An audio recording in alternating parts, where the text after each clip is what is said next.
The encounter. Commander Elara Quinn stood at the observation deck of the UES Intrepid, watching as the massive alien vessels emerged from the dark void. Their ships resembled massive oceanic predators, all sleek angles and predatory elegance, making the human fleet look like children's toys in comparison. The lead vessel alone was nearly 3 kilometers in length, its hull patterned with glowing crimson veins that pulsed with unknown energy. "They're hailing us again, Commander," Lieutenant Rice announced, her voice tight with tension. "The Craxan Emperor demands our immediate surrender." Quinn's lips curved into a half-smile that never quite reached her eyes. Those eyes, steel gray and haunted, had seen too much death to be impressed by threats, even from an advanced alien civilization that had suddenly appeared at the edge of Earth's solar system 3 days ago. "Put them through," she ordered, straightening her uniform jacket. The creases never seemed to stay pressed these days, not that it mattered much when facing potential extinction. The holographic display flickered to life, revealing a towering figure easily 7 feet tall, with iridescent scaled skin in shades of deep purple and black. 4 amber eyes arranged in a diamond pattern locked onto Quinn, and the creature's mouth, filled with needle-like teeth, twisted into what might have been a smile. "I am Supreme War Leader Vexthor of the Craxan Empire," the alien announced, its voice a harmonious blend of tones that the translation software struggled to render. "Your species' time of independence has come to an end. The strong consume the weak. This is the natural order." Quinn studied the alien carefully. Behind Vexthor stood other Craxans, their postures deferential. This was clearly their champion, their greatest warrior. Intelligence reports had already confirmed that Craxan society revolved around martial prowess and ritualized combat. Their entire empire had been built through conquest, with each subjugated race incorporated into their hierarchy based on their usefulness. "I am Commander Elara Quinn of Earth's United Defense Force," she replied evenly. "We have no quarrel with the Craxan Empire and would prefer peaceful relations, but we will not surrender our sovereignty." The alien's upper eyes narrowed. "You have no choice, human. Our scans show your weapons are primitive. Your ships are fragile. Your world is unprotected. We will take what we want." Admiral Chen stepped forward, flanking Quinn. "Commander," he whispered, "the tactical assessment is bleak. Their technology is at least a century beyond ours. One of their destroyer-class vessels could likely eliminate our entire defense fleet." Quinn nodded slightly. She had reviewed the same reports. Earth's greatest weapons were little more than annoyances to the Craxan ships. This wasn't a battle they could win through conventional means. "Supreme War Leader," Quinn addressed the alien again, "your assessment of our military capabilities is accurate. However, there may be value in our species beyond mere conquest. I propose a meeting to discuss terms that could benefit both our civilizations." Admiral Chen shot her a concerned look, but Quinn kept her face impassive. The alien considered her words, its secondary pair of eyes blinking in sequence. "You wish to barter for your freedom." Vexthor sounded amused. "Very well. I will grant you an audience. Come alone to my vessel within 1 planetary rotation. Any treachery will result in the immediate destruction of your orbital habitats." The transmission cut off abruptly, leaving the bridge in stunned silence. "Commander Quinn, with all due respect, you cannot be serious," Admiral Chen sputtered. "This is clearly a trap. They'll either kill you or hold you hostage." Quinn turned to face the senior officers gathered on the bridge. "They could destroy us without negotiation if that was their only goal. Something else is at play here. They're curious. And if they simply execute you the moment you board their ship?" Chen pressed. Quinn shrugged. "Then you've lost nothing but 1 officer with a questionable service record." Her tone was light, but everyone present knew her reputation. Commander Elara Quinn, brilliant tactician, decorated veteran, and notorious for volunteering for missions with survival rates that made other soldiers blanch. Some whispered she had a death wish. Others believed she simply didn't value her own life as highly as the mission. Either way, she was perfect for this suicide assignment. "I'll take a shuttle at 800 tomorrow," Quinn stated flatly, ending any further discussion. "Have intelligence prepare all available data on Craxan culture and combat traditions. I have a feeling I might need it." The Craxan flagship loomed like a mechanical leviathan as Quinn's small shuttle approached. Up close, the alien vessel's hull revealed intricate patterns reminiscent of tribal scarification, each marking telling a story that human eyes couldn't yet decipher. Quinn had spent the night studying what little information Earth had managed to gather about the Craxans. They were a species evolved from apex predators on a harsh world with 3 times Earth's gravity. Their society was rigidly hierarchical, with status determined through ritual combat and displays of strength. Most importantly, they seemed to value martial honor above all else, a cultural quirk that might just provide the leverage she needed. As her shuttle was guided into a massive docking bay by tractor beams, Quinn checked her sidearm. Not that it would help much against creatures that could likely tear her apart with their bare hands, and straightened her dress uniform. First impressions mattered, especially when dealing with a species that respected strength. The shuttle door hissed open, revealing an atmosphere that sensors confirmed was breathable, but thick with unfamiliar scents, something like ozone mixed with cinnamon and copper. Quinn stepped out, standing tall despite being instantly dwarfed by the cavernous hangar and the 8-foot-tall Craxan warriors that surrounded her. "Follow," one commanded simply, its voice a rumbling bass that vibrated through Quinn's chest. They led her through corridors that seemed designed to intimidate, with high ceilings and dramatic red lighting that cast everyone in blood-tinted shadows. The walls themselves appeared to be living technology, occasionally pulsing with patterns of light that transmitted information Quinn couldn't interpret. Finally, they arrived at what could only be described as a throne room, though arena might have been equally appropriate. A sunken combat pit dominated the center, surrounded by tiered seating filled with Craxan officials and warriors.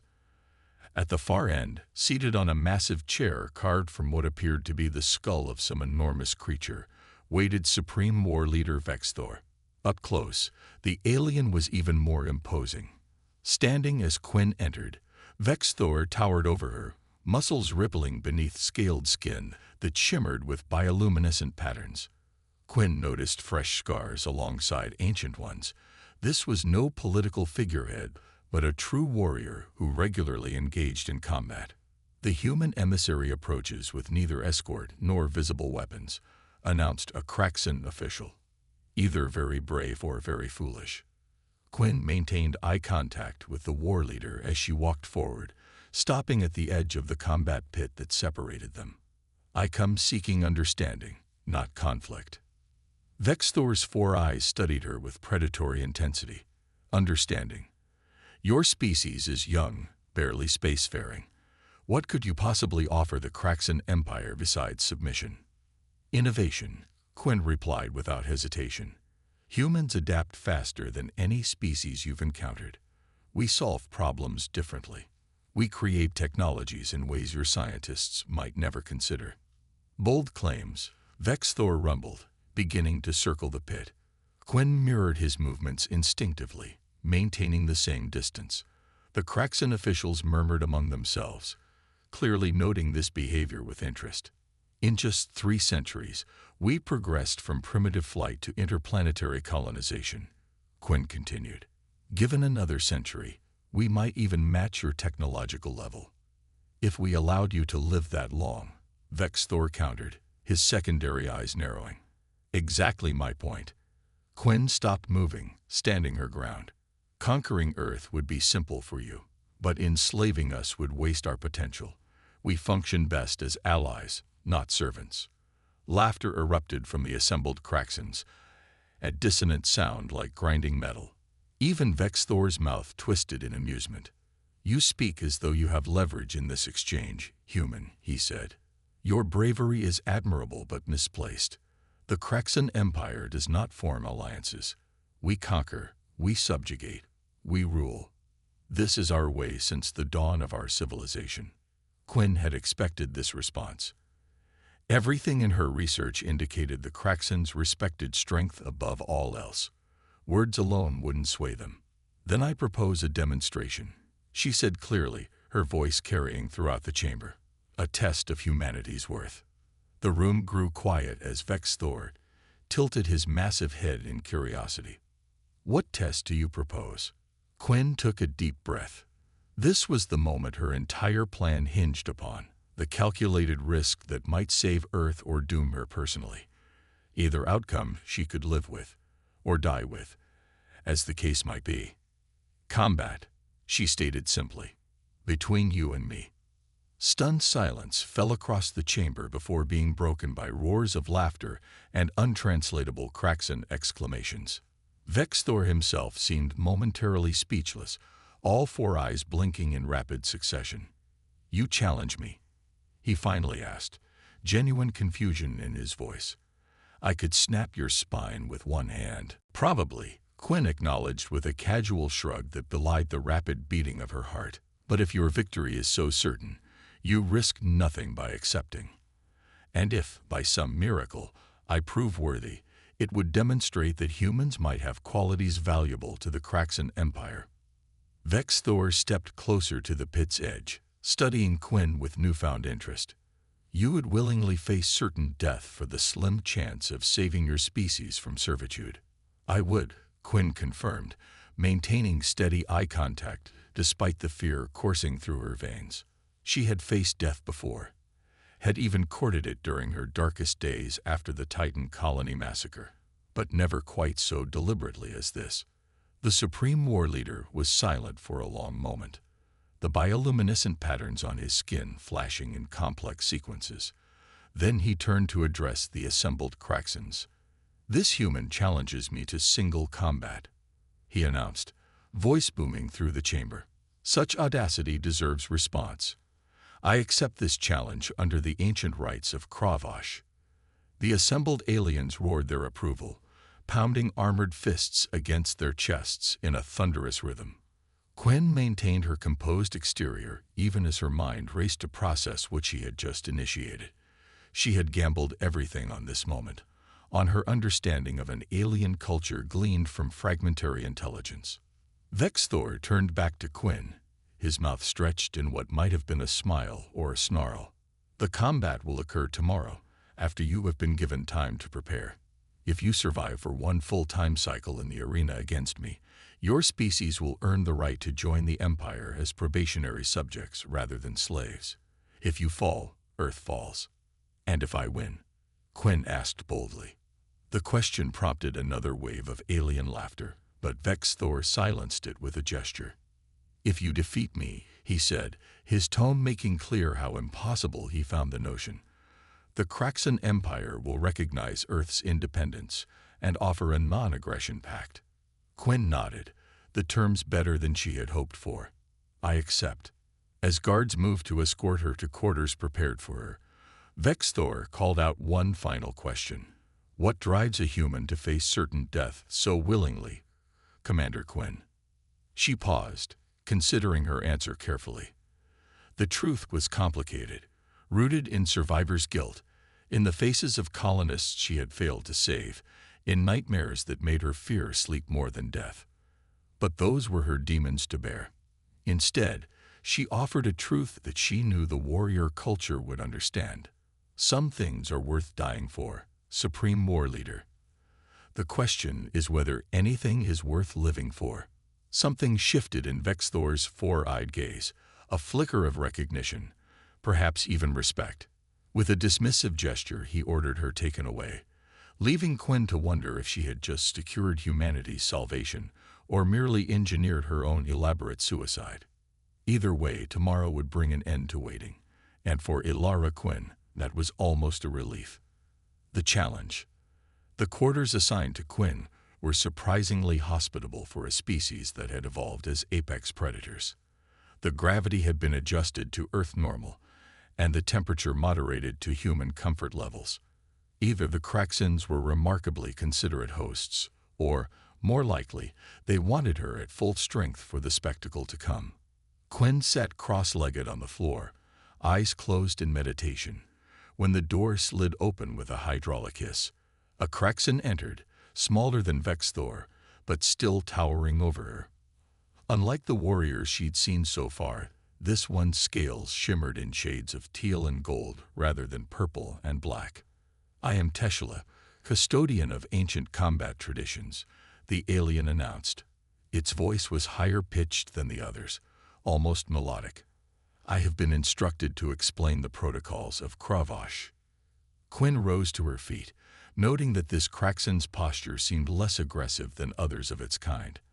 "I appreciate the courtesy." "It is not courtesy," Teshla corrected. "It is tradition. Even sacrificial combatants must understand the sacred rites they participate in." "Sacrificial?" Quinn raised an eyebrow. "That's a bit presumptuous, isn't it?" The Kraxen's secondary eyes blinked rapidly, what Quinn was beginning to recognize as their version of surprise. "You cannot truly believe you can defeat the Supreme War Leader. No being has survived combat with Vexthor in 17 cycles." Quinn shrugged. "There's always a first time." Teshla studied her for a long moment before continuing. "Cravosh is our most ancient combat ritual. It predates our ascension to the stars. The arena will be circular, 30 spans in diameter. No weapons are permitted, save those naturally part of one's body. So Vexthor's claws are fair game, but my sidearm isn't," Quinn observed dryly. "Correct. Victory is achieved through submission, incapacitation, or death." The Kraxen's head tilted.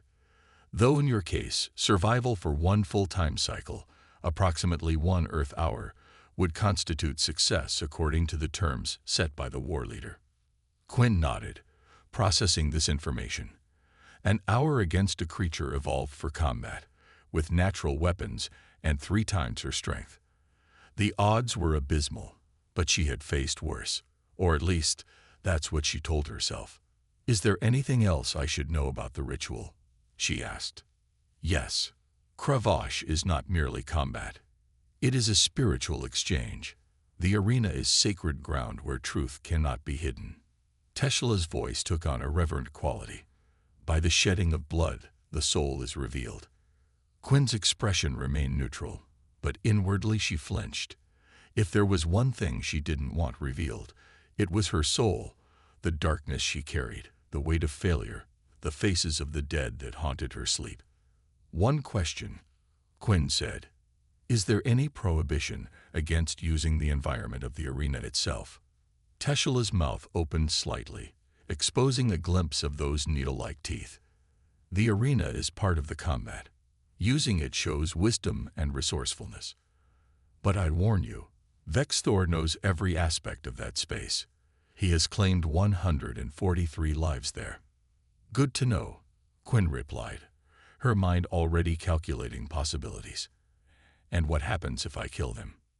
The question seemed to physically startle a Kraxen.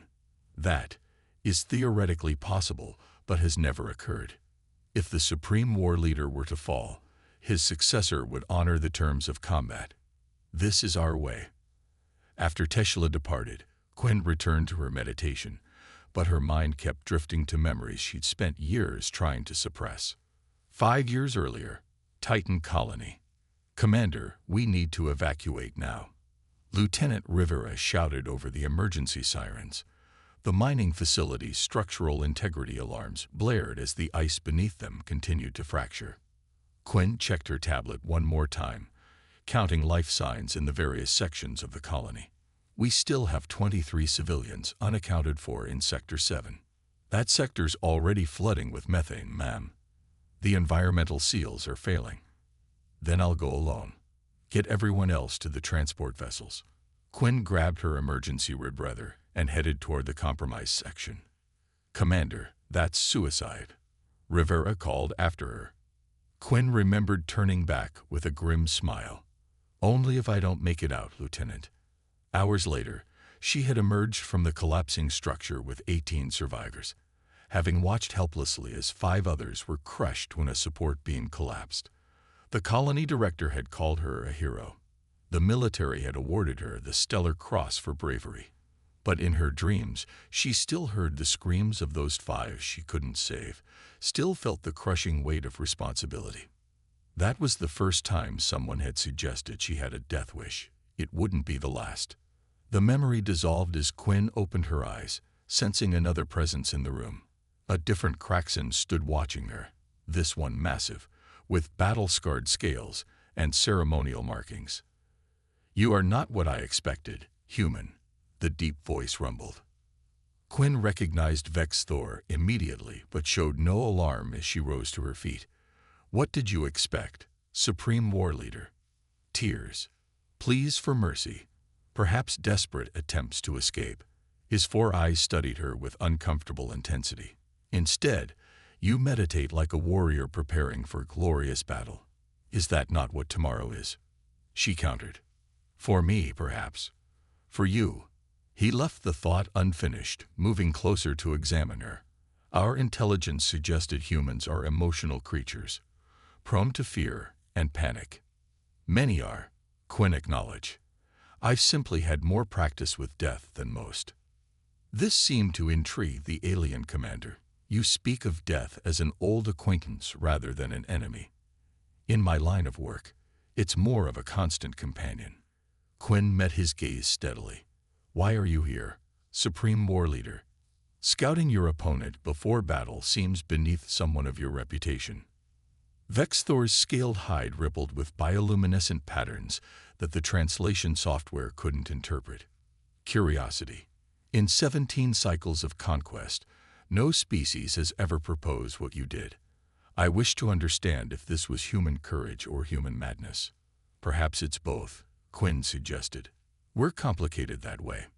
The enormous alien circled her slowly, examining her from all angles with predatory assessment. "You are physically unimpressive. Your species lacks natural armor or weapons. You are slow and fragile compared to Craxons." "I'm well aware of my disadvantages," Quinn replied dryly. "And yet you do not fear tomorrow's combat." It wasn't a question, but an observation. Quinn considered her answer carefully. The truth was complicated. She didn't fear death, hadn't truly feared it since Titan, but that didn't mean she sought it actively. Not anymore. What drove her now was duty, determination, and perhaps a reckless disregard for her own survival when weighed against her mission.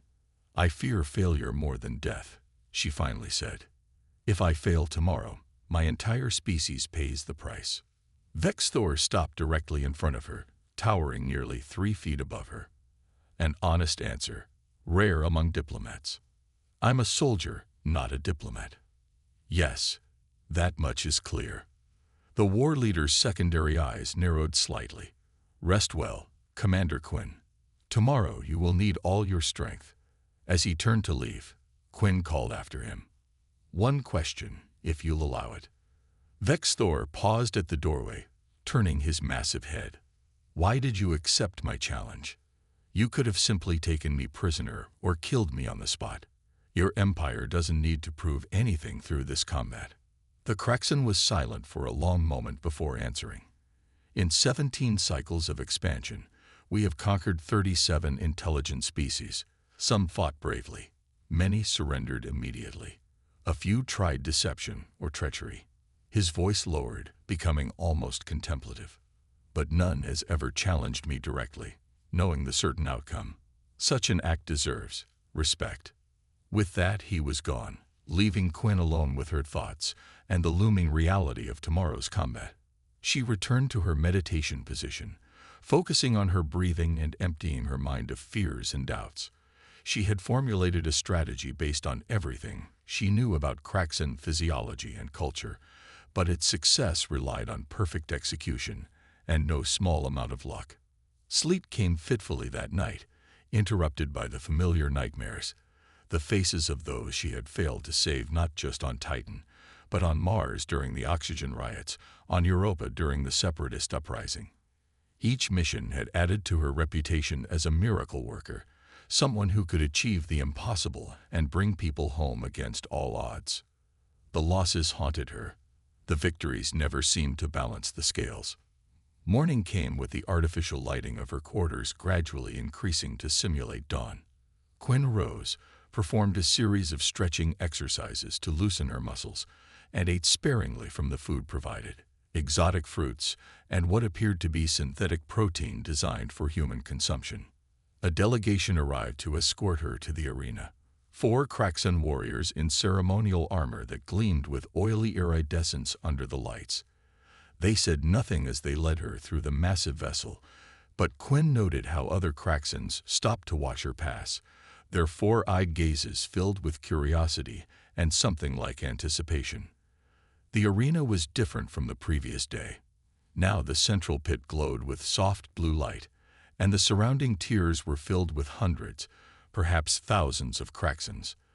Their combined presence created a low rumbling sound, like distant thunder or the purring of an enormous cat. Teshela awaited her at the edge of the arena.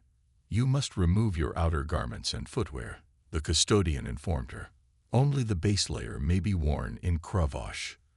Quinn complied without complaint, stripping down to her fitted black undershirt and shorts.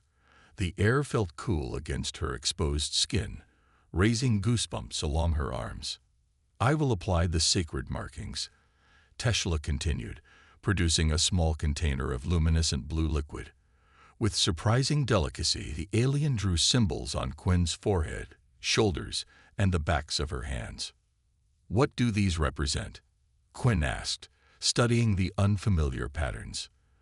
"They identify you as a worthy opponent, regardless of the outcome," Teshela explained. "It is a mark of honor that your challenge was accepted." A series of deep, resonant tones rang through the chamber, silencing the murmuring crowd. At the opposite side of the arena, a massive door slid open, and Vexthor emerged. The Supreme War Leader wore only a simple loincloth, his purple-black scales fully exposed and gleaming under the lights. Similar blue markings adorned his massive body, though far more extensive and complex than Quinn's. Teshela raised both arms, addressing the assembled crowd in the Kraxan language. After a lengthy proclamation that Quinn's translator struggled to convert, the custodian switched to English. "Commander Ilara Quinn of Earth challenges Supreme War Leader Vexthor under the sacred rite of crave. If she survives one full cycle, humanity will be granted status as probationary subjects rather than servants. If she achieves victory, the Kraxan Empire will recognize Earth's independence." The crowd rumbled with what Quinn interpreted as anticipation, or perhaps amusement, at the absurdity of the latter possibility. "Enter the sacred," Teshela instructed. Quinn stepped into the arena, immediately noticing that the floor was not uniform. Sections were raised or lowered slightly, creating subtle terrain variations. The material beneath her bare feet felt like packed sand, but with an unusual resilience. Vexthor entered from the opposite side, his massive form moving with predatory grace that belied his size. Up close, without the barrier of formal settings, Quinn could fully appreciate just how physically outmatched she was. The Kraxan stood over 7 feet tall, with a muscular build forged in 3 times Earth's gravity. His clawed hands could easily encircle her throat, and the scaled hide that covered his body would resist most impacts. They met in the center of the arena, standing 3 paces apart as Teshela completed the ritual words. "Combat begins at the final tone," the custodian announced, backing away toward the edge of the arena. "May truth be revealed through blood and honor." Quinn met Vexthor's 4-eyed gaze steadily. "I won't make this easy for you," she said quietly. Something like amusement flickered across the alien's face. "I would be disappointed if you did, human." The first tone rang out, deep and resonant. Quinn took a slow breath, centering herself. The second tone came, and she shifted her weight subtly, preparing. At the third tone, Vexthor launched forward with explosive speed, closing the distance between them in a heartbeat, clawed hands extended to seize her. But Quinn was already moving, not backward in retreat as the Kraxan clearly expected, but directly toward him, ducking below his grasp and rolling past his massive form. The unexpected maneuver caught Vexthor by surprise, his momentum carrying him forward as Quinn regained her feet behind him. The crowd erupted in surprised exclamations as Quinn immediately went on the offensive, delivering a sharp kick to the back of the Kraxen's knee, one of the few areas where her research suggested their scales were thinner and more sensitive. Vex-Thor grunted, more in surprise than pain, and spun with remarkable speed for his size. His expressionless face gave nothing away, but the intensity of his gaze had changed, reassessing her. "Interesting," he rumbled, circling now with more caution. "You have studied our physiology." Quinn didn't waste breath responding, keeping her distance while studying his movements. Her only advantage was that the war leader had likely never faced a human in combat before. She needed to be unpredictable, to use techniques he wouldn't anticipate. When he lunged again, she feinted left before dropping to the ground and sweeping her leg at his ankles. The move wouldn't have worked on Earth. Vex-Thor was simply too massive, but in the adjusted gravity of the arena, it was enough to momentarily unbalance him. Quinn rolled away from the retaliatory swipe of his claws, feeling the air displacement as they missed her face by inches. She couldn't afford a single solid hit. It would end the fight instantly. For 5 minutes they continued this dance, Vex-Thor attacking with increasing creativity, Quinn evading by the narrowest of margins and occasionally landing ineffectual strikes of her own. She was already breathing hard, sweat beading on her forehead, while the Kraxen showed no signs of exertion. "You cannot continue this strategy indefinitely," Vex-Thor observed during a momentary lull. "Eventually, you will tire." Quinn knew he was right. Her endurance was impressive for a human, but against a Kraxen, it was merely delaying the inevitable. That's when she implemented the second phase of her strategy.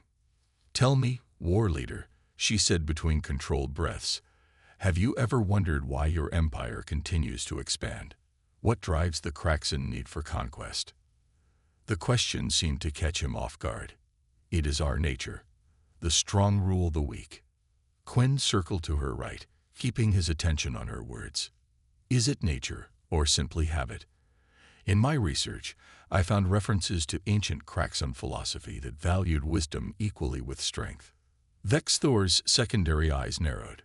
"You seek to distract me with words while you recover your strength. A transparent tactic." "Perhaps," Quinn acknowledged, ducking under another swipe and rolling across a raised section of the arena floor. "Or perhaps I'm genuinely curious about the being who holds my planet's fate in his hands." The combat resumed in earnest, but Quinn continued her verbal strategy between exchanges. She had studied psychological warfare as extensively as physical combat, and while she couldn't match the Kraxen physically, she could potentially unsettle his mental equilibrium.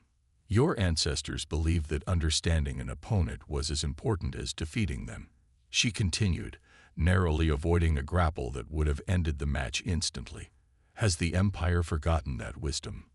"You know nothing of our ways," Vex-Thor growled, his attacks becoming slightly less. Injured shoulder, deepening the wounds. Pain exploded through her nervous system, but Quinn channeled it, used it to sharpen her focus. She had endured worse, on Titan, on Mars, in the nightmares that haunted her sleep. Physical pain was almost a relief compared to the psychological burden she carried. "You fight as though you have nothing to lose," Vex-Thor observed during a momentary separation. "Yet you claim to fight for your planet's freedom. This contradiction intrigues me." Quinn wiped blood from her eye with her good arm. "Having nothing to lose personally doesn't mean having nothing to fight for." The Kraxen's head tilted slightly, a distinction many warriors fail to understand. Before Quinn could respond, Vex-Thor changed tactics entirely, dropping into a low crouch and sweeping her legs from under her. She hit the ground hard, the impact knocking the wind from her lungs. In an instant, the massive alien was above her, one clawed hand pinning her right wrist, the other poised above her throat. "In Cravash," he said quietly, "there is a tradition that when victory is certain, the dominant warrior may ask one question that must be answered truthfully." Quinn struggled for breath, her ribs aching from the fall. "I wasn't aware of that particular rule." "It is not a rule. It is a courtesy." Vex-Thor's secondary eyes narrowed. Why do you not fear death, Commander Quinn? I have seen it in you from our first meeting. You do not value your own survival. Why?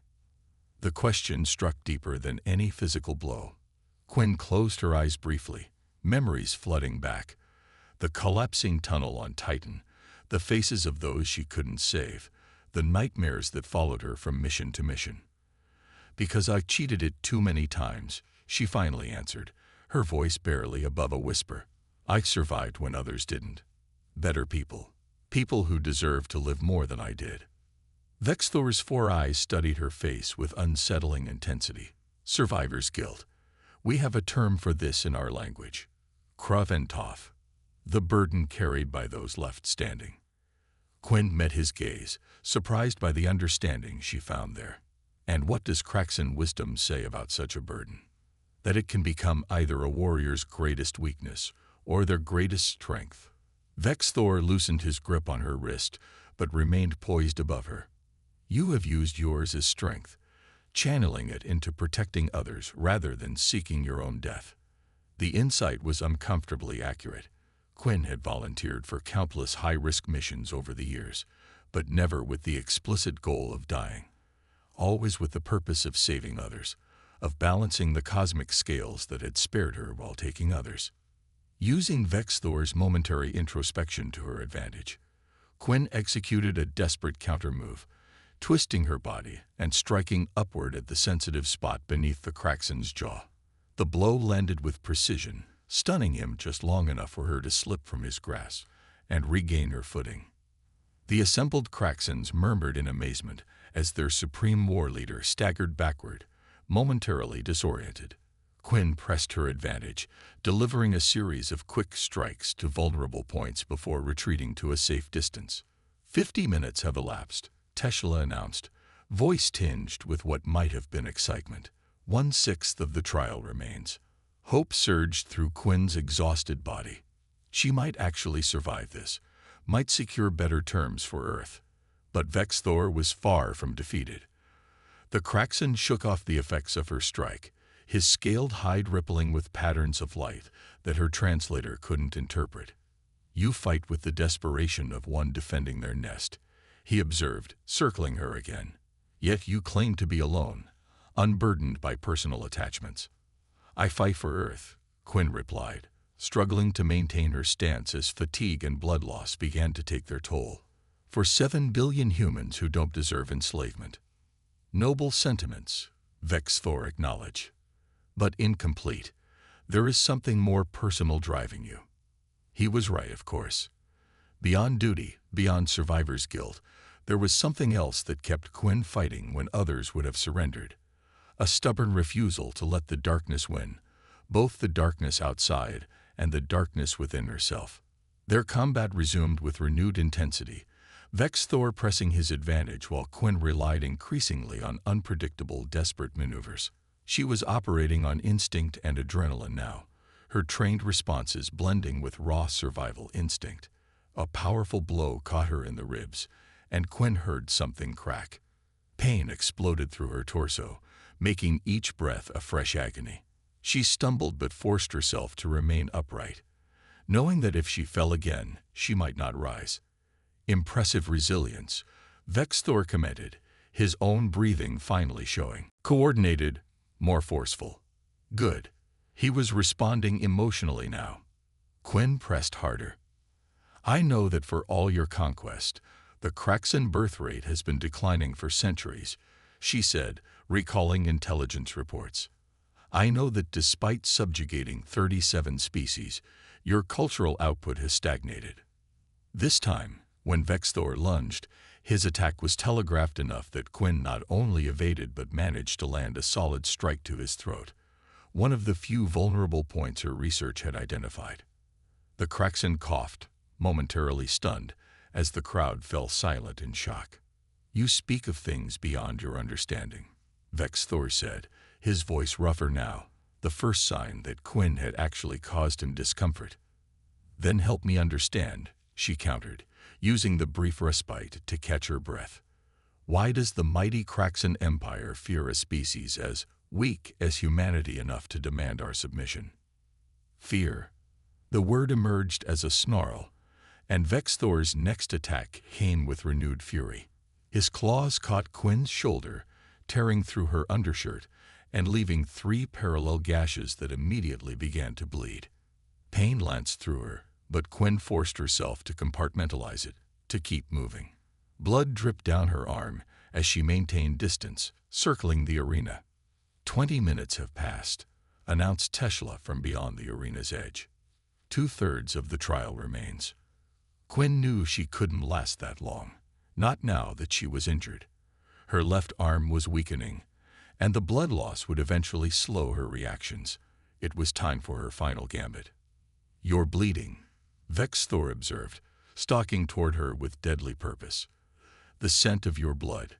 It is strange, different from any I have encountered." "We're full of surprises," Quinn replied, backing toward the center of the arena where she had noticed a slight depression in the floor. "That's what your empire fears, isn't it? Not our weakness, but our unpredictability.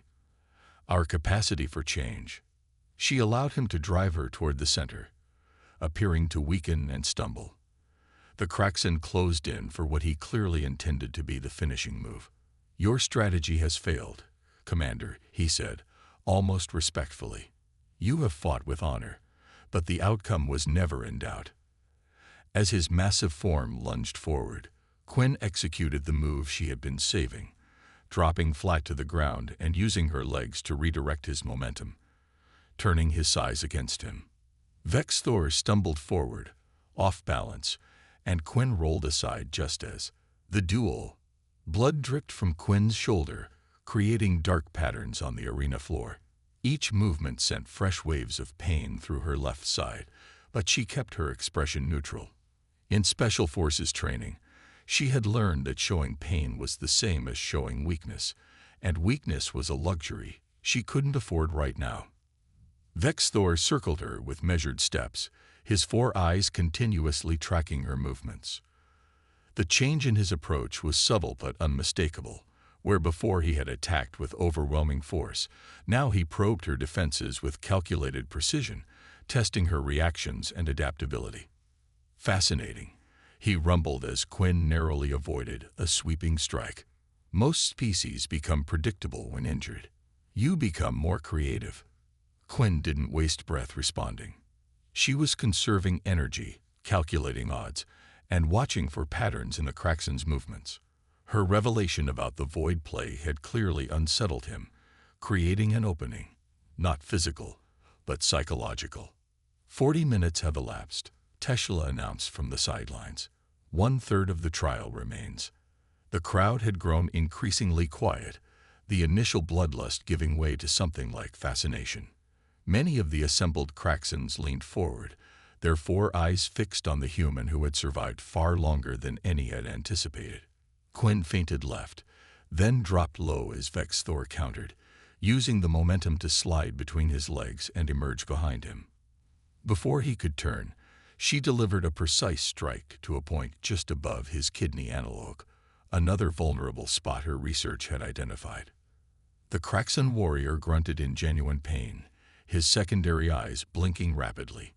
"You have studied our anatomy well," he acknowledged, spinning to face her with renewed respect. "Know your enemy," Quinn quoted, maintaining distance. "Basic military doctrine. Is that how you see us? As enemies?" There was genuine curiosity in Vexthor's rumbling voice. Quinn studied him, trying to determine if this was another tactic to break her concentration. "You threaten my planet with subjugation. What would you call it?" Instead of answering, Vexthor launched a complex series of attacks that forced Quinn into a desperate defensive pattern. One claw grazed her cheek, leaving a shallow cut that sent blood trickling down her face. Another tore at her already. Exertion. Most beings would have surrendered by now. "Not really my style," Quinn gasped, tasting blood in her mouth. "So I have observed." The Kraxan warrior studied her with what almost seemed like concern. "Your determination brings honor to your species, regardless of the outcome." Quinn managed a pained smile. "Save the eulogy for when I'm actually dead." With that, she launched into what might be her final offensive. ignoring the protest of her injured body. She had been studying Vex Thor's fighting patterns throughout the combat and had noticed something. A slight hesitation when transitioning from high to low attacks, a fraction of a second when his guard was marginally weaker. It wasn't much, but it was all she had. Quinn feinted high, drawing his defense upward, then dropped into a spinning sweep targeting the same knee she had struck earlier. The impact was solid, and the Kraxen's leg buckled momentarily. In that instant of imbalance, Quinn surged upward, driving the heel of her palm into the underside of Vex Thor's jaw, with every ounce of strength remaining in her battered body.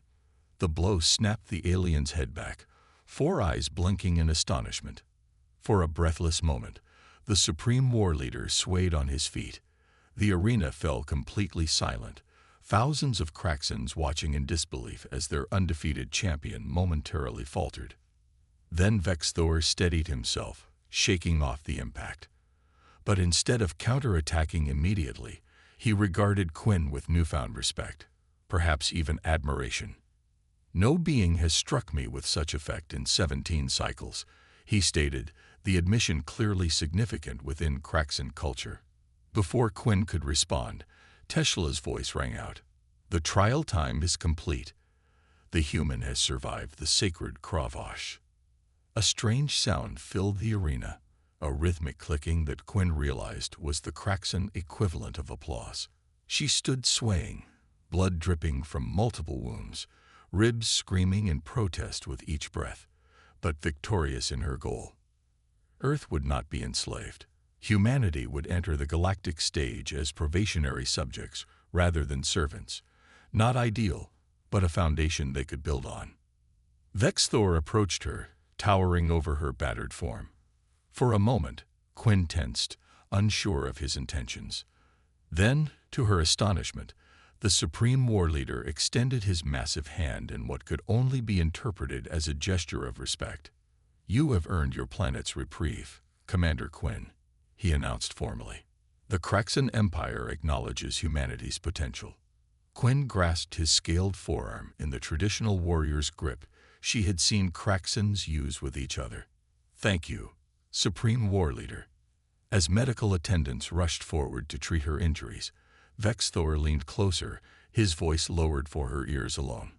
"There is more we must discuss, human, about the Void Plague, about your species' unique adaptability, and about a greater threat that looms beyond the stars, one that concerns us both."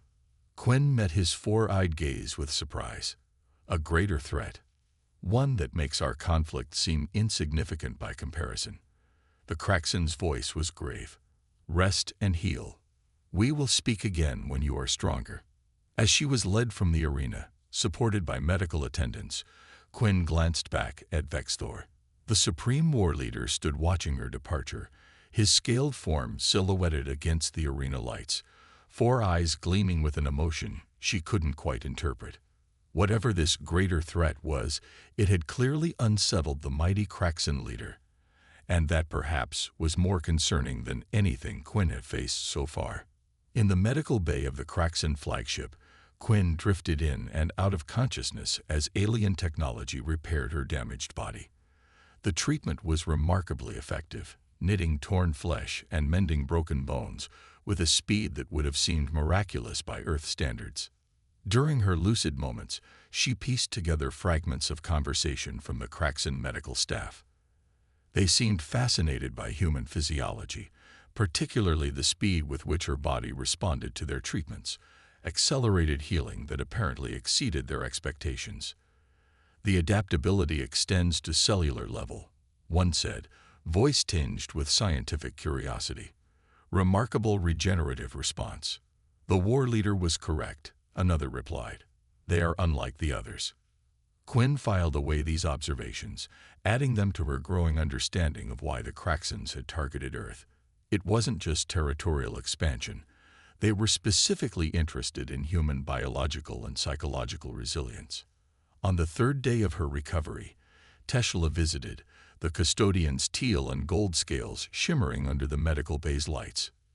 "Your performance in Cravosh has become legendary among our people," Tesla informed her. Many who witnessed it have requested permission to study human combat techniques. Quinn raised an eyebrow, wincing slightly as the movement pulled at the healing cut on her face. I thought we were still considered inferior. Different, not inferior, Tesla corrected. The outcome of your trial has shifted perspectives. The Supreme War Leader himself has declared that humanity possesses qualities worthy of respect. High praise from someone who was trying to kill me a few days ago, Quinn remarked dryly. Tesla's head tilted in what Quinn had come to recognize as their equivalent of a smile. Vexthor was not trying to kill you, Commander. Had he wished you dead, you would not be speaking with me now. The statement gave Quinn pause. She had assumed the Kraxan leader had been holding back initially out of overconfidence, but Tesla's words suggested something else, that Vexthor had deliberately calibrated his combat to test her limits rather than simply end her. Why would he restrain himself? The terms of combat only required my survival for an hour, not his mercy. The Supreme War Leader has ruled for 5 centuries, Tesla explained. In that time, he has developed an instinct for recognizing potential allies, even in adversaries. Allies? The concept seemed absurd given the circumstances of their meeting, yet Quinn couldn't deny the respect that had developed between them during combat. The war leader mentioned a greater threat. She probed carefully. Something that concerns both our species. Tesla's secondary eyes blinked rapidly, a sign of alarm or concern. That is not for me to discuss. When you are fully recovered, Vexthor will explain. Later that day, Quinn was deemed fit enough to leave the medical bay. Her injuries were largely healed, though deep bruising remained, and her previously broken ribs were tender. A Kraxan escort led her not to her previous quarters, but to a different section of the massive ship, what appeared to be diplomatic accommodations rather than prisoner housing. The Supreme War Leader requests your presence at the evening meal, her escort informed her. Appropriate attire has been provided. Quinn found a uniform laid out for her, not her Earth military garb, but something that blended human and Kraxan design elements. The fabric was unlike anything she had encountered before, lightweight yet protective, with subtle armored panels integrated into key areas. As she dressed, Quinn reflected on the strange turn of events. She had come aboard this vessel expecting either death, or at best, a negotiated surrender. Instead, she had earned a measure of respect from a species that valued strength above all else, and now apparently stood on the verge of forming some kind of alliance. The question that troubled her was, alliance against what? What could possibly threaten a species as powerful as the Kraxans enough to make them seek partners rather than subjects? Whatever it was, Quinn suspected it would make her previous brushes with death seem like mere practice exercises, and despite everything, or perhaps because of everything, she found herself almost looking forward to the challenge. After all, cheating death had become something of a specialty of hers. The alliance. The dining chamber was unlike anything Quinn had expected. Rather than the ostentatious display of power she had anticipated, the space was austere and functional, illuminated by soft bioluminescent panels that cast everything in a gentle blue glow. A single table of polished black stone dominated the center, surrounded by seating platforms designed for Kraxan physiology. Vexthor awaited her, his massive form clad in what appeared to be formal military attire, a fitted armor suit with intricate engravings that caught the light as he moved. He was not alone. 5 other Kraxans flanked him, each bearing distinctive markings that Quinn assumed denoted high rank. Commander Quinn. Vexthor greeted her, his deep voice resonating in the chamber. Your recovery progresses well. Your medical technology is impressive, Quinn acknowledged, taking the seat indicated for her, a human-proportioned chair that had clearly been fabricated specifically for this meeting. A necessity born of constant warfare, one of the other Kraxans commented. This one's scales shimmered with copper and bronze hues, and the translator identified her as female. I am war strategist Nixera. Your combat against our leader was educational. Quinn inclined her head slightly. I'm glad someone enjoyed it. A sound like grinding stones emanated from several of the Kraxons, their version of laughter, she realized. The human uses humor as a defense mechanism, observed another Kraxon, this one bearing scientific insignia. Fascinating psychological adaptation. The human has a name, Quinn pointed out dryly, and can hear you perfectly well.